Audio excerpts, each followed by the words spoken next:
Hello student, श्रुति tutorial में आप सभी का स्वागत है।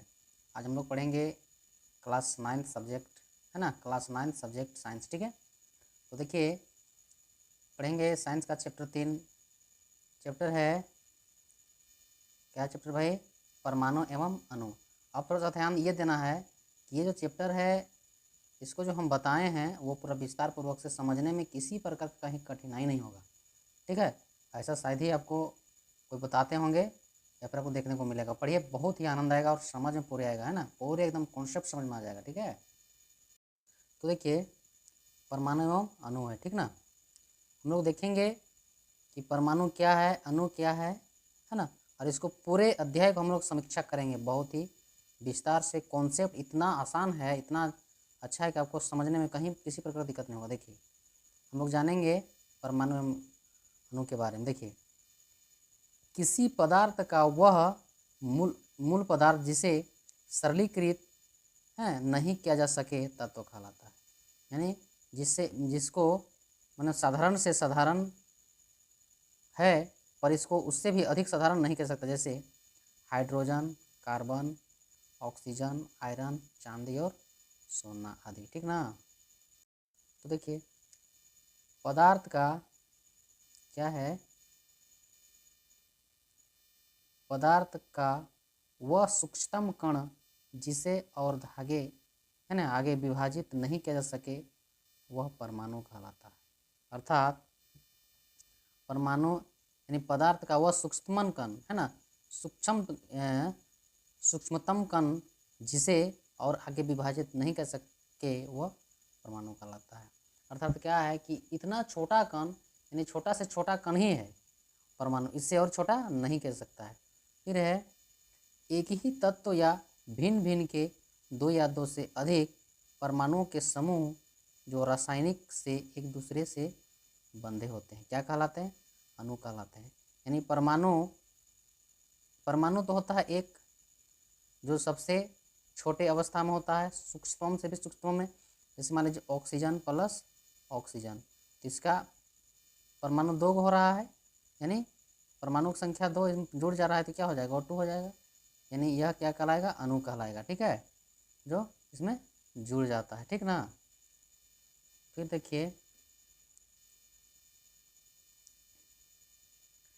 देखिए आपको अणु जो एक से अधिक तत्वों से मिलकर बना है यौगिक कहलाता है। ठीक है, क्या है? जो एक से अधिक तत्वों मिलकर बनता है उसको क्या कहते हैं? यौगिक कहते हैं। जैसे देखिए एक तत्व यहाँ देखिए H2 है, H2 अब प्लस इसमें जुड़ा हुआ है क्या? O। तो ये क्या बन रहा है? H2O। ये क्या होता है? जल है। अब देखिए जल में देखिए जल में देखिए हाइड्रोजन का जो है 2 अणु है ना, और ऑक्सीजन का 1 अणु है। ठीक है, ये दोनों मिलकर क्या बनाता है बाबू? H2O। H2O बोले तो जल। ठीक है, तो देखिए तो मिटा देते हैं। फिर देखिए हम लोग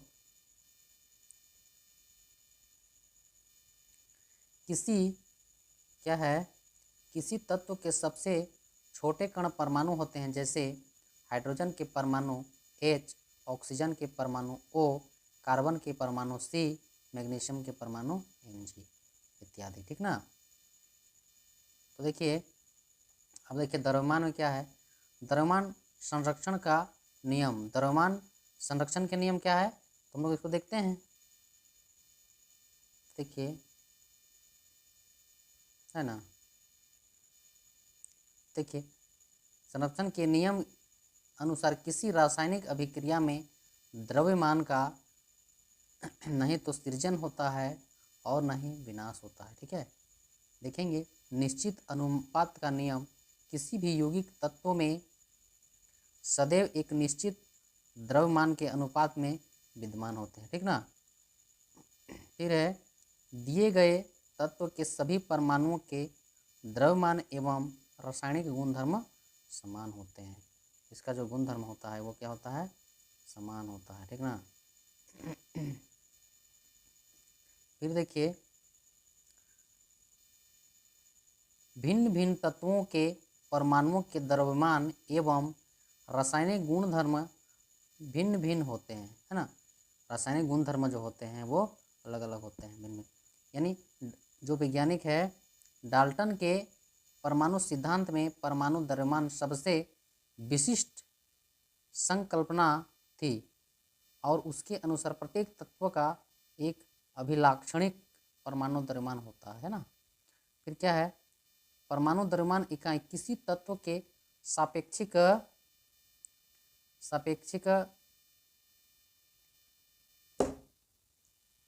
ठीक है, सापेक्षिक परमाणु द्रव्यमान को उसके परमाणुओं के औसत द्रव्यमान, है ना, का कार्बन 12 परमाणुओं के द्रव्यमान के 1/12 के भाग में, है ना, यानी 12वें भाग के अनुपात को परमाणु द्रव्यमान इकाई कहते हैं। ठीक है, फिर देखिए, किसी तत्व या यौगिक के अणु उस तत्व या यौगिक के सभी गुणधर्म को प्रदर्शित करते हैं ना। देखिए, एक ही तत्व के परमाणु अथवा भिन्न भिन्न तत्वों के परमाणु परस्पर संयोग करके अणु निर्मित करते हैं। अब देखिए, एक ही तत्व के परमाणु, है ना, या फिर अलग अलग तत्वों के परमाणु परस्पर मिल करके संयोग करके अणु निर्मित करते हैं ना। जैसे आर्गन है ना, Ar, हीलियम है इत्यादि अनेक उत्कृष्ट गैसों, उत्कृष्ट मतलब सबसे ऊपर गए, उत्कृष्ट मतलब सबसे हाई ऊपर तत्वों के अणु उसी तत्व के केवल एक परमाणु द्वारा निर्मित होते हैं। अतः ये परमाणुिक होते हैं क्योंकि उत्कृष्ट गैसें किसी भी तत्व से यहाँ तक कि खुद से भी संयोजन नहीं करती, है ना।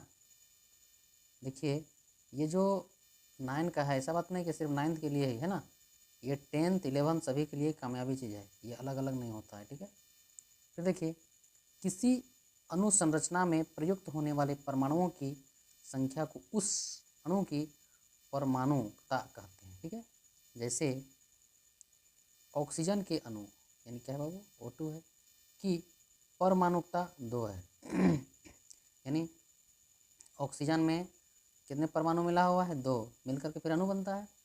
फास्फोरस के अणु P का परमाणु संख्या 4 की परमाणुकता कितने बाबू, 4 है।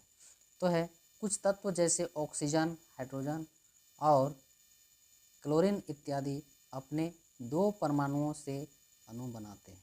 ऐसे तत्वों को क्या कहते हैं भाई, तो परमाणुिक अणु कहते हैं। ठीक है, फिर देखिए अगला में क्या है, उदाहरण ए में है हाइड्रोजन, यानी कि हाइड्रोजन में क्या है, H2 यानी कि हाइड्रोजन का 2 परमाणु संख्या। ऑक्सीजन यानी O2 ऑक्सीजन का 2 परमाणु संख्या। वह अणु जो 3 परमाणुओं से मिलकर बना होता है उसे क्या कहते हैं, त्रिपरमाणु अणु कहलाता है। जैसे ओजन, ओजन का क्या है बाबू, O3। तो देखिए, किसी तत्व के वे अणु जिसमें 4 परमाणु होते हैं तो क्या बोलते हैं, चतुर परमाणुक अणु कहलाता है, जैसे फास्फोरस। ठीक है, इसी तरह से नेक्स्ट में देखेंगे हम लोग। फिर है क्या भाई, तो देखिए, किसी तत्व के वे अणु जिसमें परमाणुओं की संख्या 4 से अधिक हो बहु परमाणुक अणु कहलाता है। यानी 4 से अधिक हो वो क्या कहलाता है, बहु परमाणु अणु। जैसे ये सल्फर, सल्फर का क्या है, S8 है। फिर देखिए, किसी परमाणु में प्रोटॉन तथा इलेक्ट्रॉन बराबर संख्या होते हैं, यानी किसी परमाणु में, कोई परमाणु में प्रोटॉन और इलेक्ट्रॉन बराबर संख्या होते हैं, क्या है, अक्रिय गैस को छोड़कर सभी परमाणुओं का इलेक्ट्रॉनिक संरचना क्या होती है, संरचनाएं क्या होती है, अस्थायी होती है ना, संरचनाएं अस्थायी होती है। ठीक है, फिर है परमाणु स्वतंत्र रूप से अस्तित्व में नहीं रह सकता है। ये जो है स्वतंत्र रूप से अस्तित्व में नहीं रह सकता है, समझ रहे हैं आप लोग। फिर है परमाणु अस्तित्व में बने रहने के लिए इलेक्ट्रॉन्स की साझेदारी करते हैं ना, बहुत इंपॉर्टेंट है। आयरन विद्युत आवेशित कण होते हैं, आयनों का इलेक्ट्रॉनिक संरचनाएं अस्थायी होते हैं, ठीक ना। फिर है आयन स्वतंत्र रूप से अस्तित्व में रह सकते हैं। आयन कितने प्रकार के होते हैं? तो 2 प्रकार के। आयन कितने प्रकार के? आयन 2 प्रकार के, है ना। पहला क्या होता है? धन आयन, धन पहला में, और दूसरा में ऋण आयन, है ना। ये माइनस और प्लस की बात है, ठीक है। तो देखिए